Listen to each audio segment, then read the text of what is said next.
Good evening, ladies and gentlemen.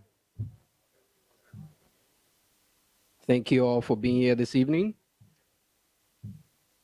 and welcome to Pace Celebrates. My name is, just one second, guys. My name is Shei Fakoya. I'm a first year MBA student here at Pace. I'll be your host here this evening. Tonight, we're going to be honoring 4 impactful, timeless, and amazing New York leaders. Impactful, yeah, round of applause.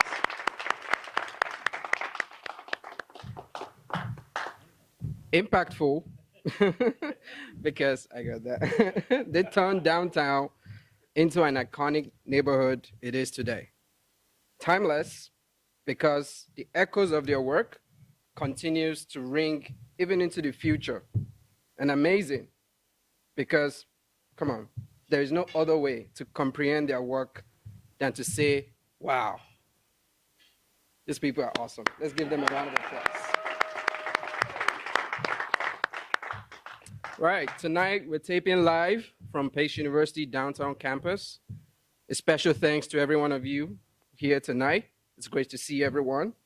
And also a special thanks to all those online connecting with us.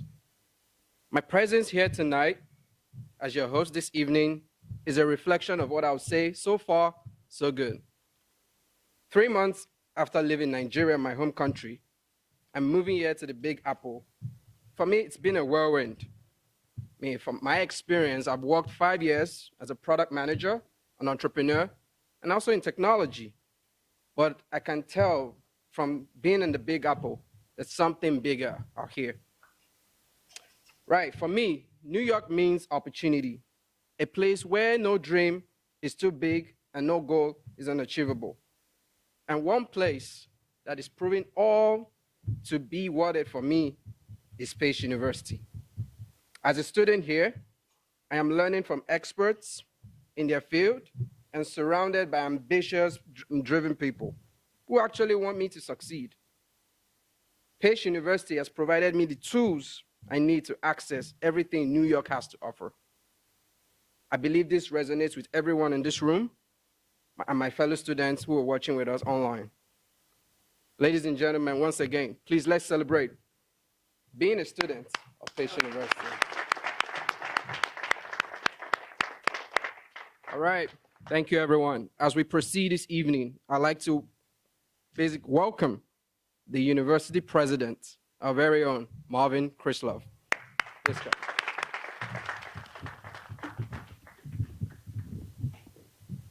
Hello, everyone, and welcome.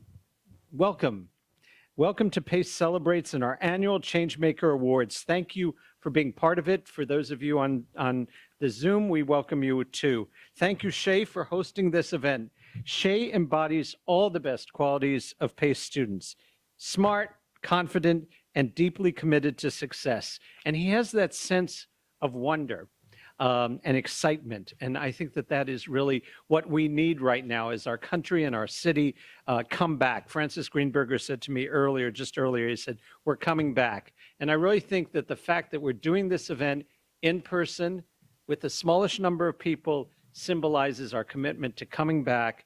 And we're really glad to have you, Shea, leading us. And we're so pleased to have our honorees as well. It's wonderful to be here. Pace Celebrates is our way to honor the extraordinary leaders in our commitment to downtown New York. Especially after the last year and a half, we know how important it is that we all work together, redouble our efforts, and ensure that our downtown community remains strong and thriving. And I was not here during 9/11, but I know that for those of you who were here during that period, that there was a strong comeback feeling. And I think I'm getting that same feeling now, that if we could do it then, we can do it now, and we're all in this together. The leaders we honor tonight: John Gambale of AIG,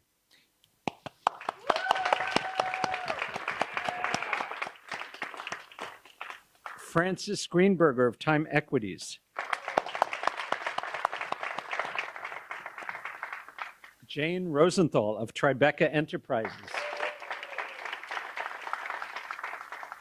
and Marc Morial of the Urban League. These folks are going to provide the vision, the guidance, and inspiration our community needs. At PACE, we are so proud to be part of this community and its resurgence. We have been a part of downtown New York City for more than 100 years, since we were founded in rented rooms in the old New York Tribune building. Today, we are home to 13,000 plus students and 1,400 faculty and staff on 3 campuses, here in Lower Manhattan and in Westchester. In Lower Manhattan, we fill all or part of 9 buildings, including our landmark home here at One Pace Plaza and our historic tower at 15 Park Row. In the last few years, we've overhauled much of this space in One Pace Plaza, including the beautiful room we're in tonight. This is our student center, and we're continuing our work throughout the neighborhood. We're especially excited with the progress on our brand new building at 15 Beekman Street. I want to thank tonight's honorees for championing our neighborhood, leading community-defining institutions, and supporting our remarkable PACE students. I want to also thank our friends at AIG, at Citi, SL Green, Time Equities, Brookfield, Chester Lee, Howard Hughes, the National Urban League, and of course, Glenn McGrath. Let's give them all a big round of applause. And I want to thank everyone who is joining us tonight to celebrate these Changemaker honorees as well. Every dollar we're raising here tonight will support our ambitious, hardworking PACE students, and through them to support our community and our country. I thank you, and our students thank you. Now, I'm going to turn this back over to Shay, who will introduce the presenters for tonight's awards. And I think you will agree with me that we have, in addition to amazing honorees, some pretty excellent presenters as well. Shay?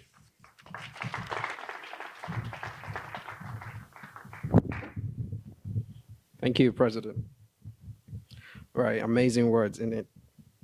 Okay, let's proceed. Without further ado, this evening I'll be welcoming on stage AIG's Head of North America of Distribution. Ladies and gentlemen, let's welcome Mr. Tim Dissett.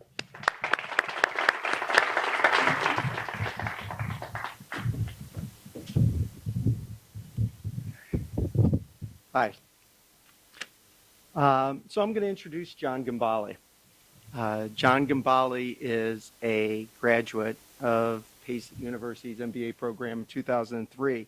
He told me that back then AIG required an A to get reimbursed for the tuition. And I was thinking to myself, thank goodness I wasn't there, because I don't know if I would have pulled that. He's been working at AIG since 1999. He started out as an executive liability underwriter, worked his way up through management, and eventually became our head of professional liability and running that P&L for us in the United States.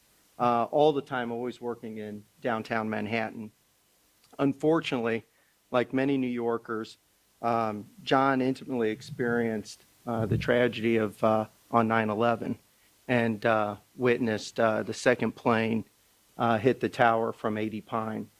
And with a group of employees evacuated, congregated at his apartment, and true to form like John, housed a few of those employees for a couple days until they were able to get back home. And also true like John, was in the office next week making sure all of our insureds and our community, after everybody gathered around to support one another. When a new group of leadership joined AIG at the end of 2017, the beginning of 18, John raised his hand and said he wanted to run our flagship operation, which is the New York Metro and surrounding states. John brought great balance of leadership, business acumen, passion. He's got a lot of passion, but a lot of empathy as well. And that's why just recently this year we expanded his role, and he runs the biggest territory for us in the Americas from Maine all the way down to Virginia. I think, like a lot of admired leaders, they focus on, running a great business. They invest in talent. They develop it. but they also invest in their communities. And John is definitely a symbol of that. He's been on the board of the New York chapter of Junior Achievement, not only raising a lot of money, but also leading a group of AIG volunteers to teach, at the inner city schools. He's been on the board of the New York chapter of the Insurance Industry Charitable Foundation, which has raised over $10 million over 10 years. And then since April of 2020, has helped distribute over 2.5 million meals to families that have been hit, extremely hard by the pandemic.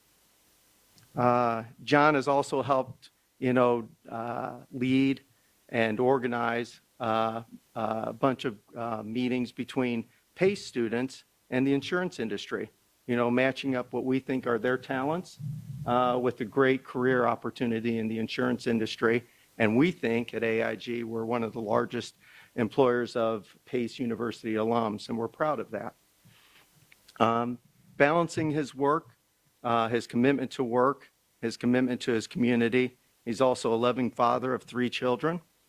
He's a challenged but passionate Little League coach, I hear. Actually, I hear him every once in a while on the phone. He is the husband of a beautiful wife, Susan, who's here, who can boast she beat him in their run at the New York City Marathon. So what I would ask you to do is help me welcome what I think is a great leader, a great person, a great New York City champion, a great Pace University alum, and overall a great human being, John Gambale.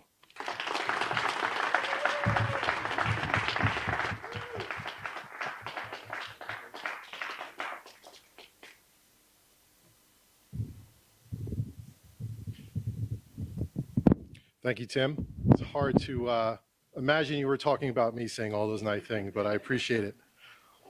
I'm humbled and deeply grateful to be named a Downtown Changemaker. I'd like to offer my thanks to PACE, President Marvin Crislow for this honor, my friends and family who are here in person, my parents that are watching virtually, and of course my wife Susan for her unwavering support of me, my career, and our family. I'd like to congratulate my fellow honorees, Francis Greenburger, Marc, Morial, and Jane. I would also like to offer my thanks to my employer for over 20 years, American International Group, which has made downtown its home for over 80 years, and of course to this amazing city.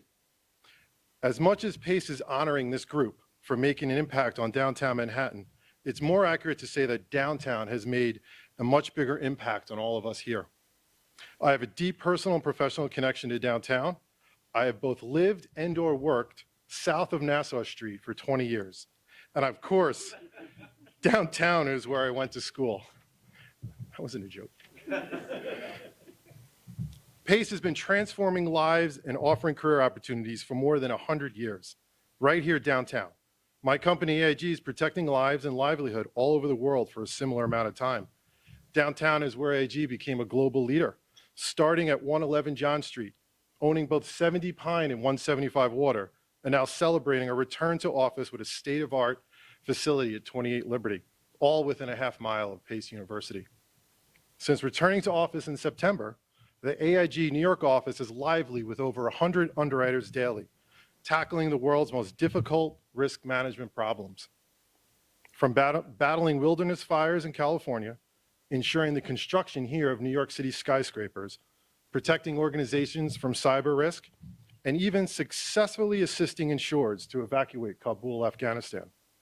AIG keeps a big presence downtown as we're near our most material trading partners, as they too recognize how being downtown attracts the best talent, thereby supporting a vital and vibrant business community.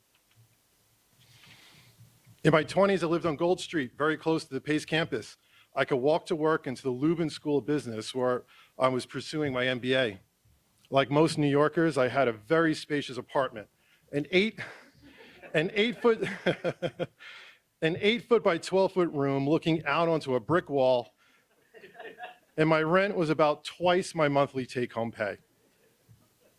I would complete my Pace schoolwork at the office on weekends utilizing the company computer, where I quickly learned that the building turned the AC off in the summer and the heat off in the winter. These experiences living downtown, working and going to Pace have played a major role in who I am today. Which brings me to a more important point, resilience.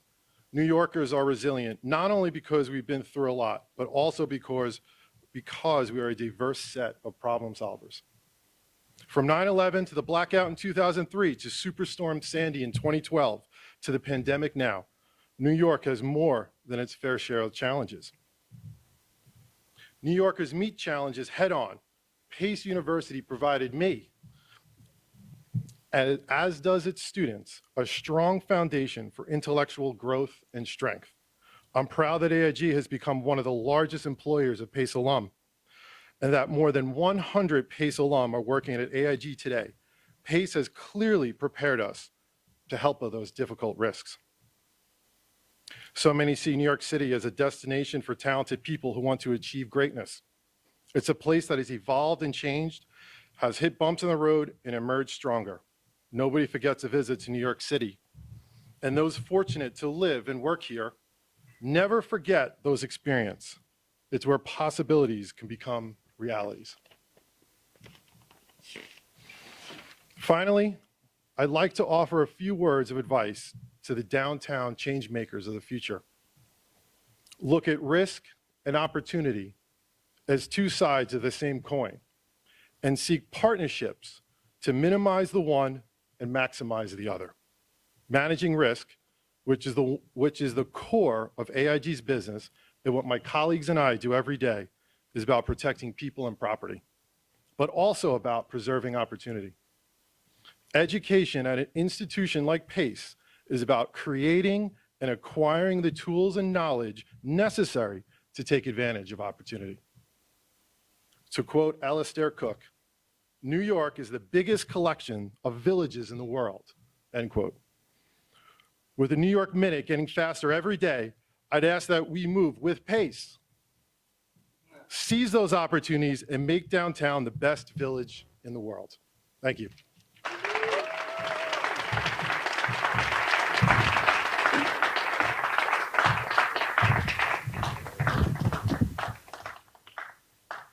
Thank you, Mr. Gambale. Congratulations.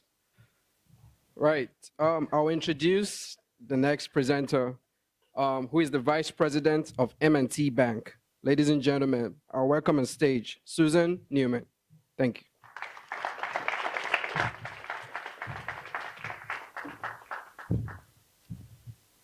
So I think I have the honor of introducing Francis because I've known him for 40 years. First as a banker when I was in my early 20s, and again, I am now his banker at a different organization. I won't say my age, but you can do the math. I'm honored to be introducing him along with these other revered change makers. Since this is an award for downtown and downtown change makers, I thought I would talk about one of Francis's most visible contributions to downtown Manhattan, which is a building that he built called 50 West. It's an iconic skyscraper. It's 62 stories tall, has almost 200 apartments. It was designed by Helmut Jahn. And at the time that he was doing this building, it was extraordinarily pioneering for its location. Downtown hadn't yet become the symbol of luxury that it's now moving towards. And Francis decided that downtown needed this building, and he committed to it. Part of my contribution, and it's a pitch for M&T, we were part of the bank group that financed it. Very proud to be part of the bank group that financed the building. In fact, even when the construction was done, we liked it so much that we stayed on with a bridge loan for a short period after, feeling like we had made a very safe and sound investment, not only in the city, but in Francis's contribution to building this luxury building. The one interesting part of this, and maybe Francis will enlighten us a little more, is the name Time Equities comes from owning things and creating equity over time. And as it turns out, the land that was used for this building, 50 West, was land that Francis had bought in the early 80s. So it wasn't as though he bought it and immediately created this wonderful landscape had to wait almost 40 years before the vision and the process came together for him. But I'll let him speak more about that.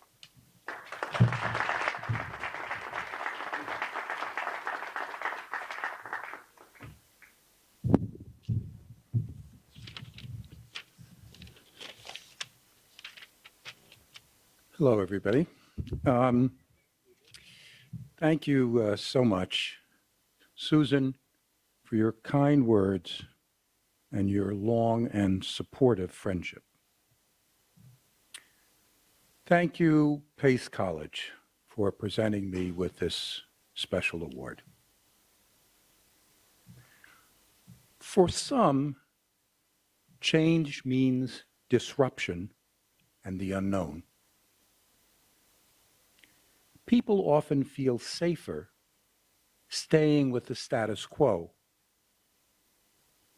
and the prospect of change makes them uncomfortable. But for me, change is exciting. It is a privilege, and it is the way I think and what I live for.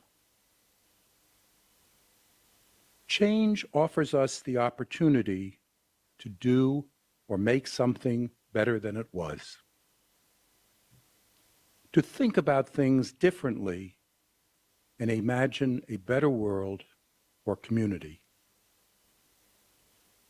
Taking something that is obsolete and making it relevant again.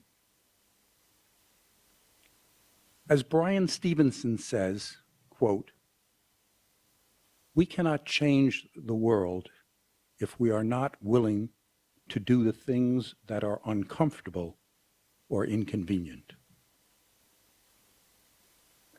For me, the biggest risk is not taking risks to make things better.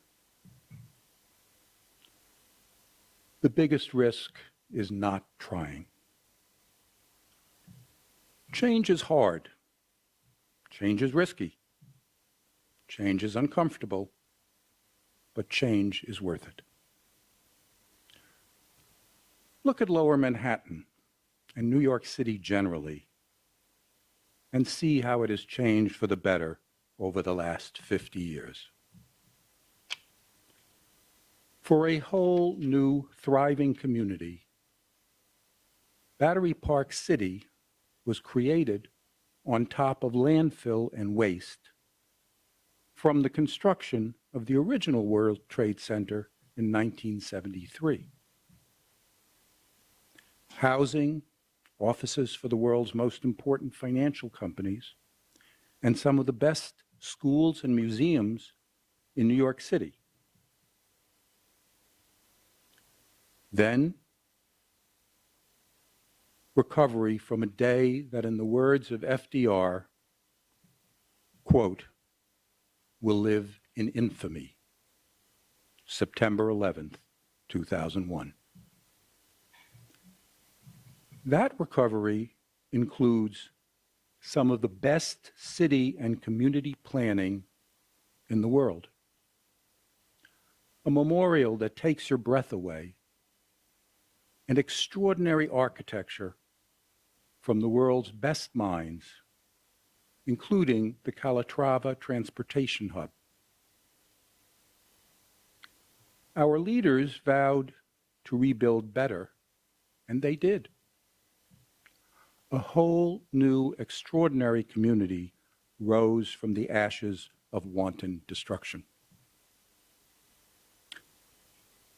Thank you, Pace College, for considering my contributions to changing Lower Manhattan as being worthy of recognition. But I would like to share this award with those that took the greatest risks and whose creative minds and ideas have transformed our lives. I share this award with all the artists,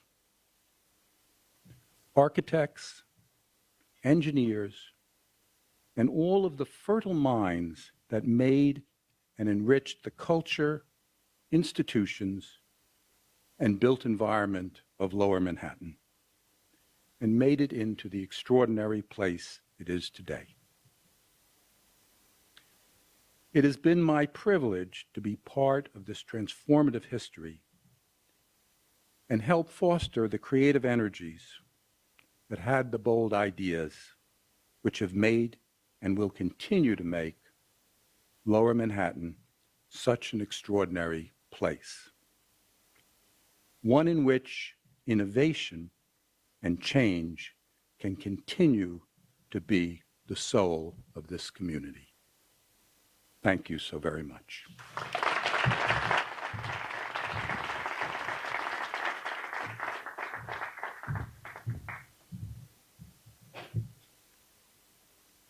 Congratulations, Mr. Greenburger. Indeed, your diligence is an inspiration to every one of us here. All right, next up, I'm gonna be introducing to honor one of our downtown changemakers, who is a PACE alumnus. He is the National Urban League Senior Vice President and Chief Development Officer. Please let's welcome Dennis Zeretti.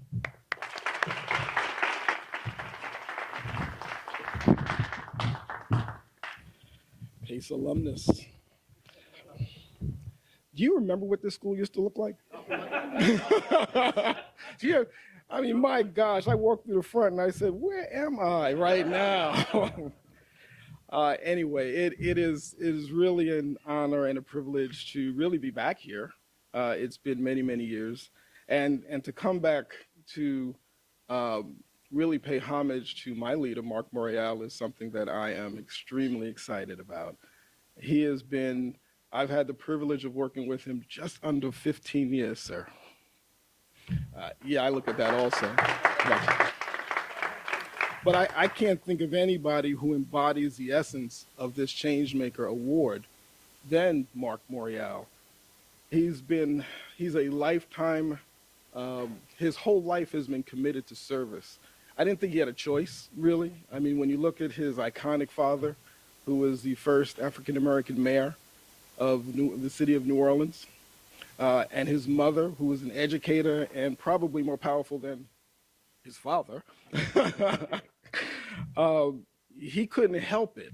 He couldn't help but become a legislator, become a mayor, following in his father's footsteps, becoming the president of the U.S. Conference of Mayors, to becoming the president and CEO of the National Urban League, and from there becoming an author, talking about leadership and what it means, what change means, and why it matters so much.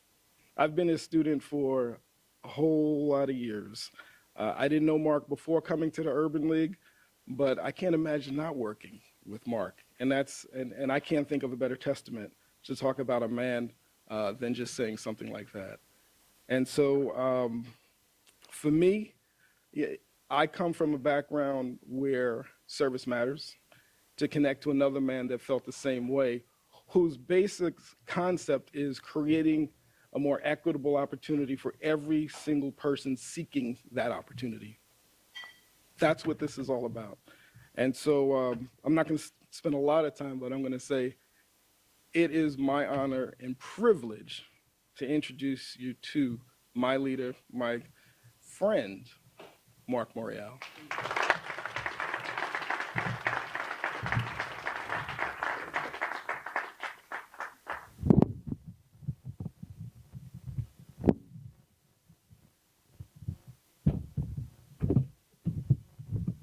Good evening.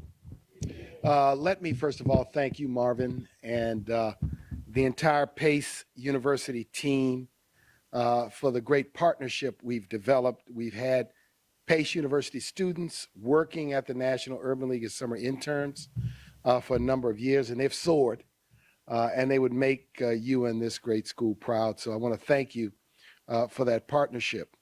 I also want to acknowledge and lift up the students of PACE University, because being invited to accept this award to me is really about the students that this university prepares, the opportunity it provides a pathway to success, a pathway to economic self-sufficiency. So when you come to a university campus, there's always the administration, and then there's the faculty, but it's really all about the students and what this institution means for them. So I want to accept this award in honor of and on behalf of the students of Pace University, because they are tomorrow's change makers. So I'm going to give the students, wherever they are, they're in class. And let me also certainly congratulate Jane, Francis, and John. I enjoyed you all's observations. And let me offer my take on downtown New York, where the National Urban League has been housed since 1995, first at 120 Wall Street, now at 80 Pine. We are at 80 Pine on the ninth floor, but we're on our way uptown to Harlem, where we are building a transformative project, a 17-story, $250 million mixed-use building. We will house a Trader Joe's store, a Target store, 177 units of affordable housing, New York's first ever Civil Rights Museum. And I want to give Dennis a lot of credit. He is about 85 to 90% finished with this capital campaign we're running.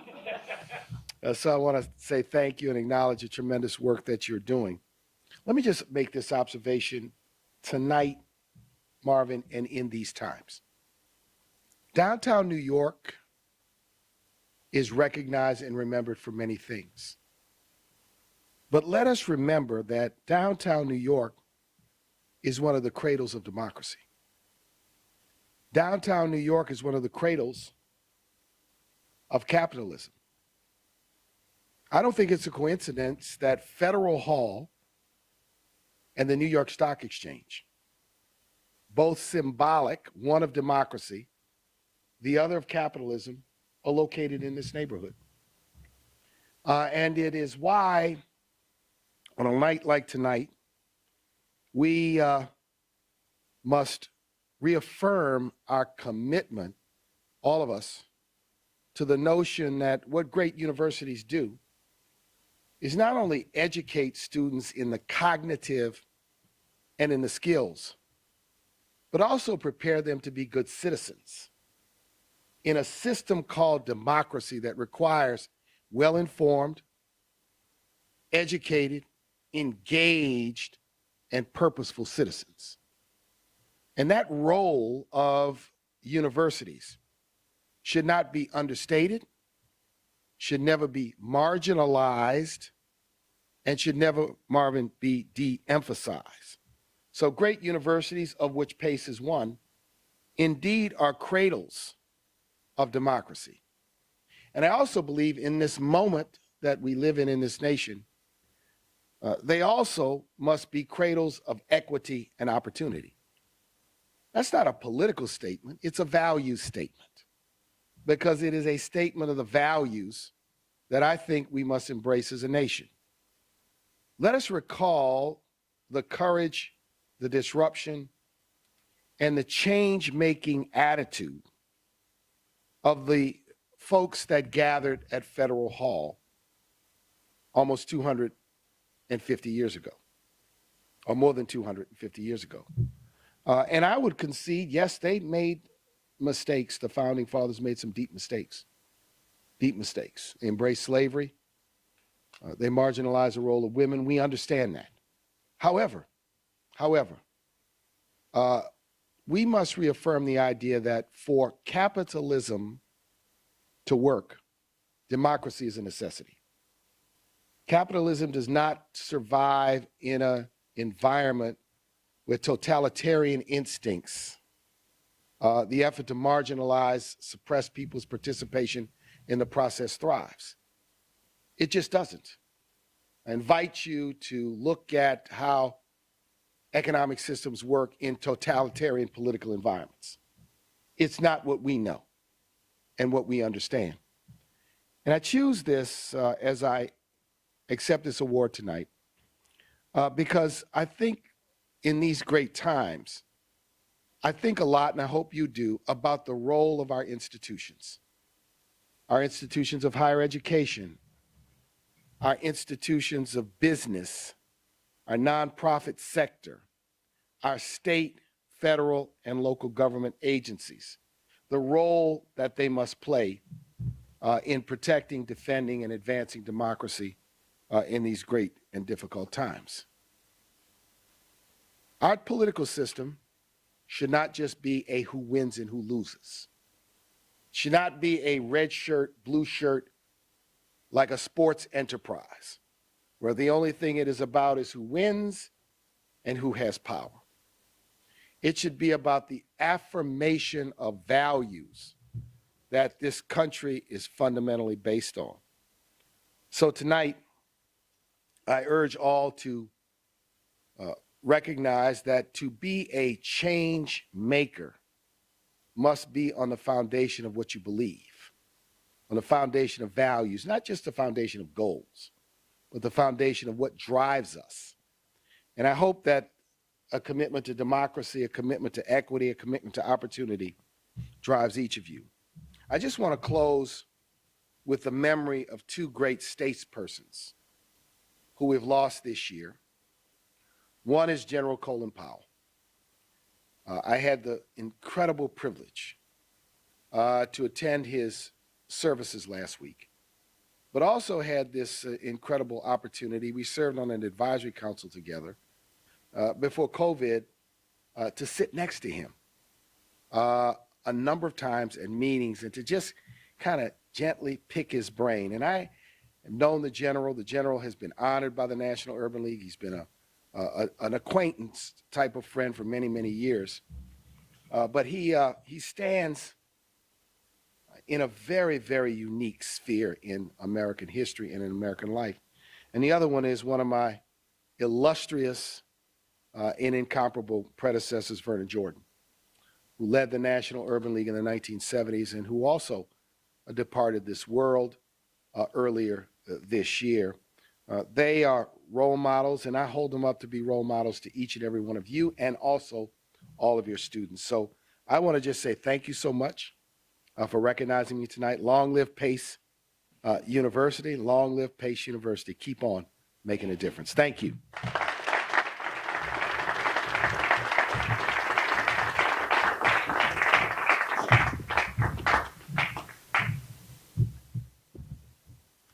Thank you. Congratulations, Mr. Morial.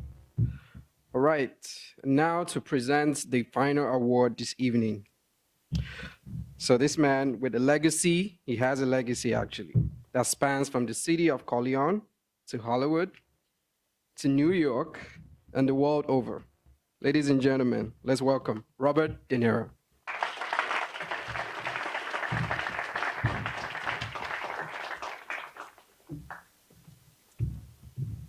Thank you. Thank you. Hi, everybody. I first met Jane Rosenthal over 35 years ago. I was looking for a creative executive to run my production company. It's an important decision. I mean, you get married 3 or 4 times in your life, but you hope that the head of your production company is forever. Though I do sometimes refer to Jane as my work wife, professional wife, whatever you want. So I interviewed more than 20 prospects over at least a year's time, maybe more. And at the end, I wanted Jane. She was living in LA, working with the big studios. I was asking her to leave all that for the risk of coming to New York to work for a small new venture. That was a huge change. And when she made the move, it was a huge change in my life too. With Jane at my side, we've produced dozens of films and shows. We've created initiatives that have encouraged and supported countless emerging storytellers. And when the tragedy of 9/11 devastated our neighborhood, we responded with the Tribeca Festival. The film festival, then. I couldn't have done any of this without her. The Tribeca Festival is a good example. After 9/11, we put our heads together to think of programs to get people to return to the neighborhoods most affected. We started hosting a series of dinner downtowns, events taking busloads of people to struggling restaurants in Little Italy and Chinatown. It was after one of these that we discussed how do we bring more people back downtown? And we decided on a film festival. And an incredibly fast 4 months later, we opened the first Tribeca Film Festival. That festival just celebrated its 20th anniversary.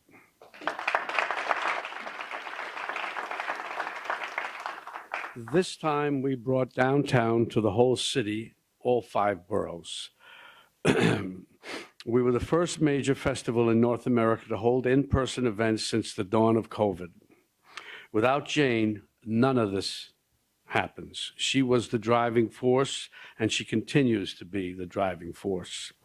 Jane is a key reason that downtown New York City is an exciting community and vibrant cultural center. I joined Pace University in celebrating our essential downtown change maker, Jane Rosenthal.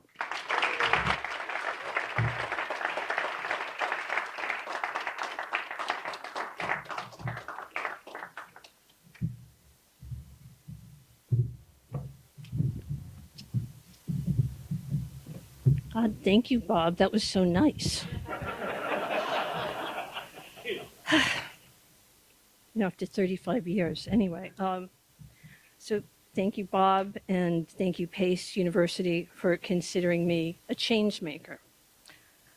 I bet that when you decided to celebrate change makers, you didn't think it was necessary to explain that what you meant is people affecting change for good.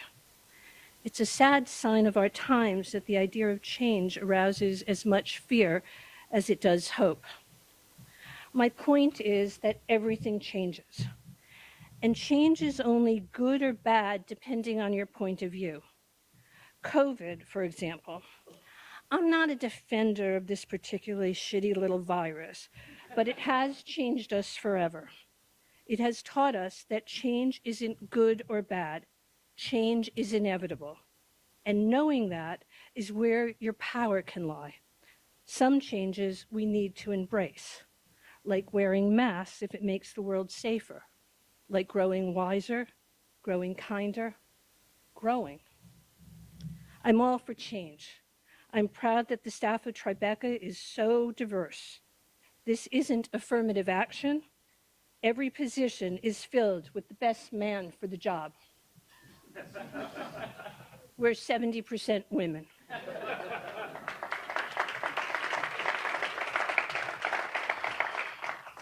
A major cultural and entertainment enterprise run by 70% women.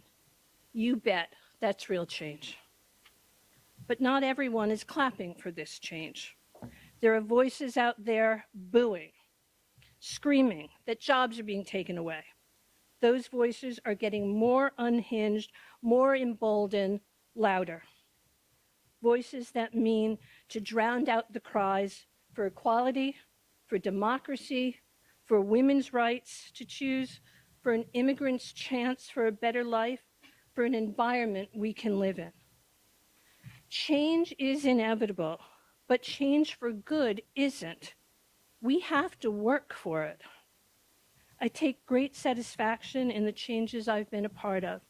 And thank you, Bob, for doing that with me and making the opportunity available to me. I admire the accomplishments of the other honorees tonight. I admire the students here at Pace. Your voice is extraordinary.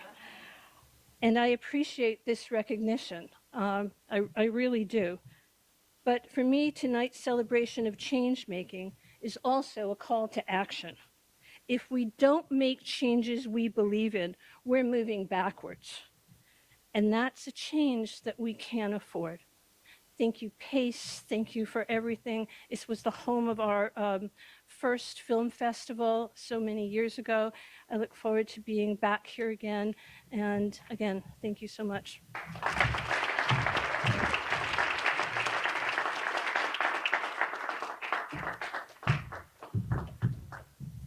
Wow. Each of the speeches tonight moved me in different ways. Thank you, Jane, for that lovely, wonderful speech. Thank you to Mark. Thank you to Francis. Thank you to John. Let's please express our appreciation for such wonderful, wonderful people.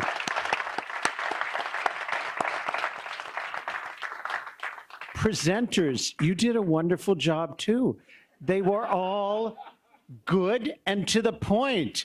That's really, that is a major accomplishment. Thank you all. And I have to say, I know if my parents were alive, they would be really happy for me to be able to say this. Thank you, Robert De Niro, for being with us too. In thinking about change tonight, I think that fundamentally, a lot of the speakers talked about changing the community, changing lives, and that's what we really aim to do at PACE, and that's this evening's spirit, and we thank all of you.